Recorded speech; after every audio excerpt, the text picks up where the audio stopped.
It's the biggest question facing the world right now, but especially the people of Kharkiv. Will Ukraine's second biggest city fall into Russian hands in a matter of hours, if not a matter of minutes? It's been shelled with missiles, with shells, with rockets for over 100 hours now. This morning, take a look at the 5 images that tell you what's been happening in Kharkiv. A police headquarters building, a military academy and a hospital were hit in targeted fire.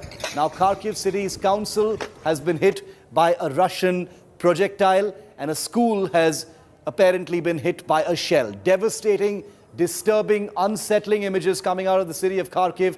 India, in the meanwhile, on the back of this spiraling out of control situation, has issued an advisory warning its students to get out of Kharkiv as quickly as possible. By 6 p.m. local time, they need to be out of Kharkiv and get to a safer point because their safety cannot be guaranteed if they continue to remain there.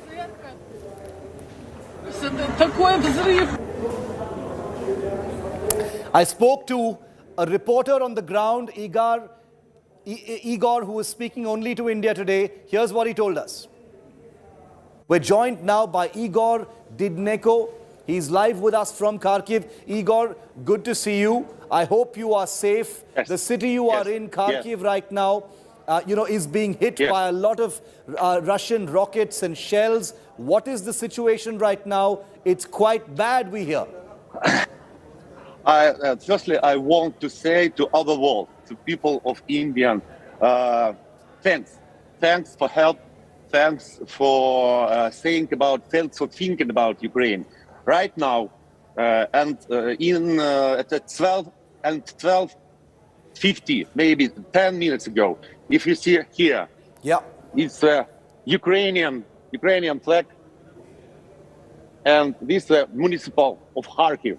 Right now, this place was attacked from Russian bomb. Right now, 50 minutes ago. It's not a military object. It's not a military object. It's not NATO base. It's just a Kharkiv, Ukrainian city. It's Ukraine, it's country Ukraine. It's just the Kharkiv municipal. Kharkiv municipal. Near, if you see curve, yes, and flag. I don't know what's happening. I don't know about people. I think that in this building there is no people here. Igor, since yesterday, there has been non-stop bombing. An Indian student lost his life in Kharkiv yesterday as well. What is the safety situation for the people of Kharkiv? Are they able to get out of the city? What are your plans? Are you planning to stay in Kharkiv at this time? Me and my family, my sons, my wife, right now help the Ukrainian people defend my country, to defend my city. I want to kill all Putin's orcs, all Putin's tanks, machines.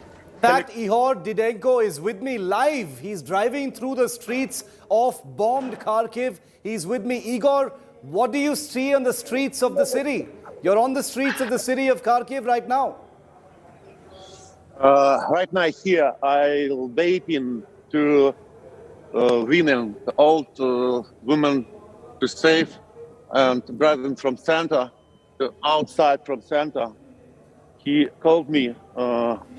She knows that I live here. No people, no cars, no soldiers, no tanks.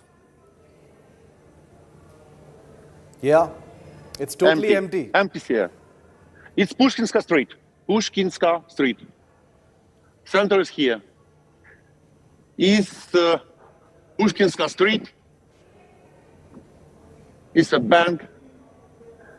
Kochubinsky, Lermontov, Russian writer, Pushkin, Russian writer, and Russian rockets, Russian bombs. Putin Igor, where did the missile attack happen? In which direction did the missile attack happen?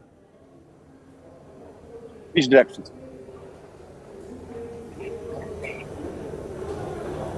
It's there, okay. The entire city looks like this, Igor. It's completely empty right now. What? The entire city is empty. All the streets are empty in Kharkiv right now. Yes. Yes, yes. Absolutely. Absolutely. If you hear it's alarm, Yeah. alarm signal. Yeah. No one people. Only me and all Indian people. Thank you. What is that alarm, Igor? What was that alarm we just heard? What? What was that I alarm don't we know. just heard? What was that alarm? I don't know. I don't know. I don't know. Where is everybody? Are they in bomb shelters? Are they inside their houses? Yeah. Yes. Yes. No. On bomb shelter. Are people trying to get out still from the city? What are you seeing? Are you seeing people trying to leave the city? No. I don't know. I can't see anyone. I just say that's all which I see for myself. That's all. I don't know. Okay. Igor, Yeah. you're out on the streets once again. It's completely empty. We don't know where the next attack is going to come from. Igor is getting into his car. He's driving through the streets of Kharkiv. We showed you what Kiev looks like right now under siege. These are pictures from Igor's car. He's just gotten out to show us what it actually looks like. Thanks, Igor. Stay safe. More pictures coming in from the city of Kharkiv at this point of time, showing you the relentless attacks that are apparently happening in different parts. They're not happening one after the other. They are spaced apart, but there is damage that is being seen in several parts of Kharkiv at this point of time. More images coming in. And remember, ladies and gentlemen, that there are claims being made by the Ukrainian government of damage. Context must be given of some of the images that we bring to you on your screen, because these are being officially released by the Ukrainian government. The Russian government says that the Ukrainian government is falsifying a lot of its claims of damage in order to gain sympathy from abroad. But we are reporting official claims being made by elected governments. These are governments that are making these claims, not individuals. But the pictures on your screen, these ones that you see on your screen, are totally corroborated. They've been confirmed. They've been validated. These are pictures of the military academy in Kharkiv that was hit by either rockets or a missile earlier today. And that's what the skyscape of Kharkiv looks like right now. Huge plumes of smoke painting the entire sky, blotting out the sun and bringing a complete blanket of gloom over a city that could very well soon be in Russian hands. It could be the first big win for President Putin in his larger objective in Ukraine. Well, Kharkiv is under siege. Every picture that we've been bringing to you from the city suggests that this is a city that is the prime target, at least for the moment, for Russian military forces. It's the second largest city of Ukraine. Not very difficult to understand why it's being attacked, only 40 kilometers from the Russian border. But the fierceness and viciousness of the battle has surprised people all around the world, but not so much the people of Kharkiv, who knows that there's a history behind this entire attack. Take a look at how, with attack after attack, the city is on its knees. Attack on a military academy. Police headquarters bombed. Unrelenting shelling and missile attacks through the night and day. Kharkiv is battered, razed and bleeding profusely. Russian invaders moved in for the kill inside Kharkiv on day 7 of the raging war. Back-to-back attacks on a police headquarters and a military academy brought the second largest city, Kharkiv, to its knees. The military academy that was hit by Russian rockets was on fire for over 9 hours. Russian airborne troops landed in Kharkiv today and started immediate offensive on the streets of the city. Kharkiv mayor claimed that at least 21 people were killed and over 110 wounded in the initial hours of Wednesday attacks. As the attacks get more and more intense and bloodied, foreign students are being evacuated from Kharkiv. Kharkiv, Ukraine's second largest city, has seen some of the worst fighting and aerial attacks in past few days. With ferocious Russian missile attack taking out a government building, the heart-stopping images were captured on camera. Ukrainian MP Maria Lonova confirmed to India Today that ruthless Russian troops are conducting war crimes like targeting hospitals and killing children. The hospitals were bombed yesterday, and also that the kids were killed. And in the evening, there were a rocket bomb. There were a rocket bomb, so very strategic and very hard. So Putin started to use forbidden rockets, and that is why it is so important to stop him. Kharkiv is Ukraine. Kharkiv decided not to be a part of Moscow Federation. Putin expected that Kharkiv will become one more people's republic as the fake republics of so-called LNR and DNR in Donbass. But Kharkiv withstands Moscow aggression. Therefore, this is kind of revenge for it. On Tuesday, Russian attacks on Kharkiv had killed 21-year-old Indian student Naveen Shekharappa. As the sun sets on Kharkiv, will it be the first major Ukrainian city to fall? Bureau Report, India Today. This is what Kharkiv looks like right now. The images right now coming in from Kharkiv suggest that the situation is spiraling out of control. I want to bring in India Today's Nabila to join me here because the situation is bad. It has gone out of control. Every picture that we've gotten, Nabila, so far suggests that things are bad. The Indian Embassy has just issued an advisory asking all students, and there are more than 3,000 Indian students in Kharkiv right now, the second largest city, to get out before 6 p.m. local time. You've been speaking to the students all day today. What are they planning to do now? Well, Shiv, they are terrorized. They're really upset because most of the students, after yesterday, Naveen was killed in one of the shelling. In fact, many of the students, out of panic, have left their bunkers and headed towards railway stations in Kharkiv. And from what we understand right now is that even Kharkiv currently is seeing shelling, where railway stations, many of them are taking shelter inside those railway stations. They're not being allowed to board those trains because only Ukrainians are being given priority. Many of the Indians are being left out, and then they're trying to enforce themselves into those trains. The Ukrainian army is restricting them, only allowing Ukrainians to enter. Now, with the fresh advisory of the Indian government, it appears that many of the Indian students will have to now Google map where exactly is Pekoshin and Bebe. They've got to head towards 100 kilometers towards that border area. Those are safe zones. Those are safe zones as per the Indian government, but there's absolutely no connectivity, barely any Google mapping. They're not able to check map and location and route for them to head towards that direction. So it is difficult for them while there is a curfew at 3 p.m. onwards. Local time in Ukraine, 3 p.m. onwards there's curfew. So if at all anybody is out there trying to escape, they could be intercepted. This is what, Nabila, the map of Kharkiv currently looks like. And I just want to show our viewers, what that looks like. This is the city of Kharkiv. It's the second largest city in Ukraine. The Freedom Square is where that first explosion took place on March the 1st. That was a cruise missile attack. There's an attack on security and university buildings. The airborne troops attack on March the 2nd, that's today.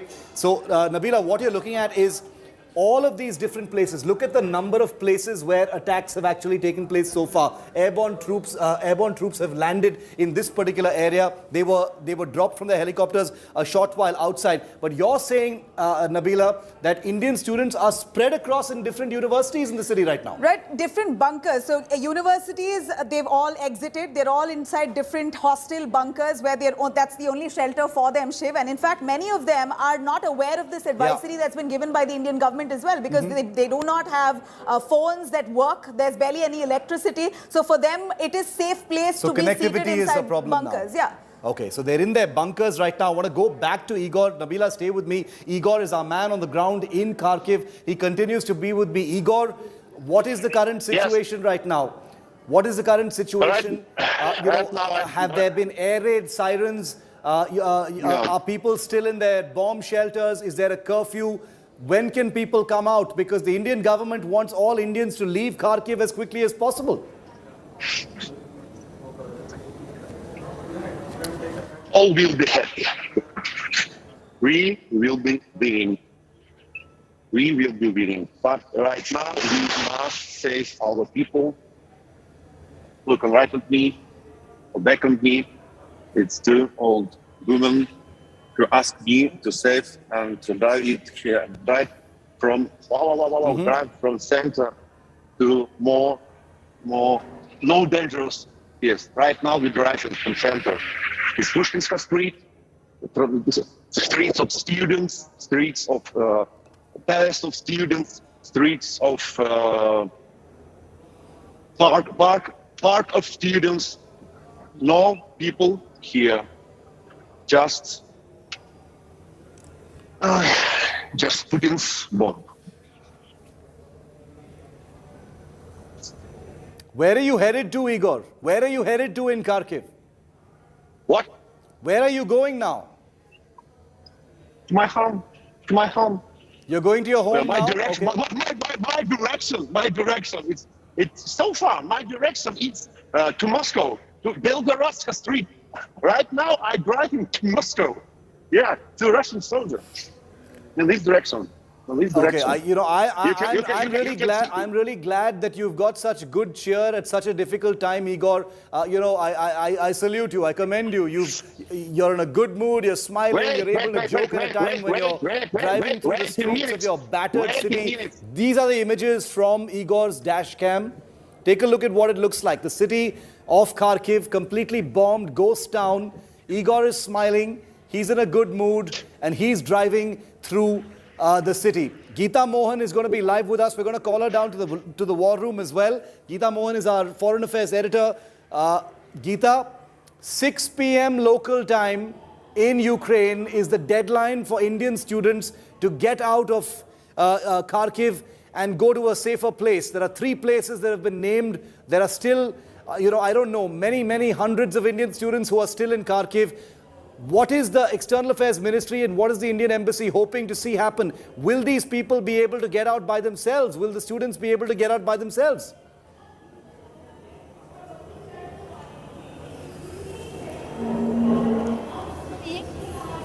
Let me put that to Nabila. Nabila, we've seen all those, the pictures you just shared of all those students at the railway station. We'd spoken to students yesterday as well. I'm going to play out for you a conversation Nabila's had with students in Kharkiv in just a moment. But are trains the only way out of there? Is there any other way out of Kharkiv? Trains are the only way to the border areas, Shiv. In fact, many of those trains are running full. There are 2,000 odd people in one railway station, and Indians are last priority. It's Ukrainians who are being prioritized, and in fact, even among the Indians, there are women who are being let in. The boys are asked to stay back. So many Indian students, boys, are really worried and tense. They're standing there. In fact, when in the conversation with me, they say that they're hearing shelling right at that railway station. If not for the trains, we're looking at buses as well, where they're spending hundreds of dollars only to get to one of the border areas. As Nabila talks, can we get some visuals of what's happening in Kharkiv? Let's switch and show some visuals of what's happening in Kharkiv so our viewers can see what's happening. Yes, Nabila. In fact, one of the students there, Shiv, while he was speaking, said that his university got bombed just yesterday, and that was so upsetting. He says that they tried their best to get out of their bunkers, but because of heavy shelling and there was no direction from any locals there, no direction from the Ukrainian government, of course, it was very hard for them to even connect with any of the Indian embassy officials. They managed to take risk on their own, step out at their discretion and head out towards railway stations. And even the railway stations is hundreds of kilometers away from their bunkers. So it is the Indian students there who've shown courage and managed to step out after Naveen's death that took place yesterday. Out of panic, many students have shown courage, stepped out and headed towards railway stations. If not for trains, it's buses, local buses that they're using to head towards border areas like Romania, Slovakia and areas like that, and Poland. It's a long journey. It's a long journey to the border. and it's a dangerous one. The safety of these students cannot be guaranteed. Geeta Mohan, our Foreign Affairs editor, is also with us. Geeta, very quickly, the Indian embassy is, issuing a very alarming advisory. Under all circumstances, get out of Kharkiv as quickly as possible before 6 p.m. Tell us what you're hearing, because the safety of these students cannot be guaranteed at this point of time. And time is running out. Well, that's right, Shiv. Time has run out completely. Look at the situation in Kharkiv. It's disturbing, it's sad, it's really sad, but there isn't much that can be done because the logistics have failed the administration. The challenges are many, and these Indian students will not be able to be evacuated in person, personally or physically by the administration. And therefore, and look at the safe passages that India has been demanding, Russia and Ukraine. It has not come through. At this point in time, we are waiting to see whether if Prime Minister Modi will start calling up the top bosses in Moscow and in Kiev, which means President Putin. It is time that there needs to be safe passage for these Indian students. Else, look at the advisory, the second advisory. The first advisory was that they need to evacuate immediately, no matter what. Now they're saying, because they saw the situation at the stations, the railway stations, which are jam-packed, there is a sense that Indian students, Indian nationals of Indian ethnicity are not being allowed in. So they are facing massive problems. And in that, second advisory comes in, Shiv, where they say, if you're not getting transport, walk. 11 kilometers, 12 kilometers, 16 kilometers. In the cold, walk. So that's the advisory that has come in. It's absolutely disturbing and sad, but unfortunately, there is nothing much that can be done till safe passage is provided. That is how things have deteriorated in literally 24 hours. That's how fast things have gone from a semblance of control to a total lack of control, with almost a panicky sounding advisory asking students to get out under all circumstances in light of this situation. Nabila, who's with me, has just spoken to stranded Indian students who are in the city. Here's what they told her. And this is right after India has issued that advisory. Ashwin, you're at one area where there's a lot of commotion. We understand that you're trying to help many of the students board buses and get to railway stations. Trains are running full. Where are you? Show us what's behind you. Actually, I'm in Lviv now. Hello, can you hear me? Yeah, we can hear you. I reached Lviv in the morning, and when we get out of the train, we saw so many juniors standing here. They don't have an idea to where to go, which border they should head, and how to go. Like, there are so many taxi drivers here. They were charging so much fare, and they didn't even have some money to give and go. So we were helping them out from morning till now. Okay, we made so many people into Kharkiv to Lviv? Yeah, we came Kharkiv to Lviv yesterday in the afternoon. How did you manage to step out? After the heavy explosion, we just booked a taxi with our own risk. We took the risk and we came to the railway station, and we got the train only after afternoon. We got the train. We came in the morning. We waited for so long. Okay. Can you show us what's behind you? Where are you? Are you in a safe zone? How many students are with you? So now, can you show us what's behind you? Just a second. Yeah.